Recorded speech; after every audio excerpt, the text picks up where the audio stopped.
Het is maar een wierte boel. Deze man is ik tige wiert en de nacht. En justerjoen en justerdag kamer op plakken. Ik ben meer dan 20 mm bij. En dan valt het er samen uit. En dan wiert je het daar nog wel aardig. Net al te volle wien. Eens even zinnen, nog een bui en buiken. De verwachting.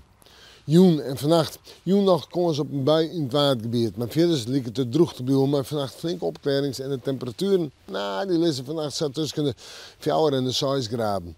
Op Huiloon zijn zo'n graden en de wind ziet het weer meer en meer het zuiden op. Zuid-zuidwest in het kust- en maatgebied helpt de wind aan, krachtig, 4 van 6.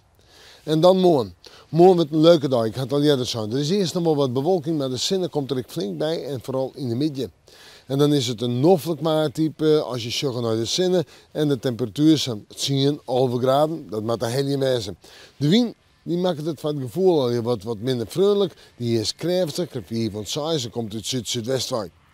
Wel, in de jontijd nog droog en in de nacht ja, begint er al wat meer bewolking te komen. We zetten op naar het waarbeeld van de dagen erna. Allereerst het vooruitzicht met toonsje. Dan doe je maar een protte bewolking. Rijn, lichte rijn, vooral de glitter op het dag. Ja, die zinnen die had het dreig en de temperatuur is aan 10 graden. Op vrijdag misschien wel wat zinnen in de kust- en maatgebieden, maar aan de andere kant ik buiig maar en weer flink wat wetter. Temperatuur 9 graden. En sneeuwen, ik flink wat wetter, maar het zijn 9 graden. En dan is het klinkende kleerjest, want het waait stevig. We moeten morgen maar weer even in het waarschuwen.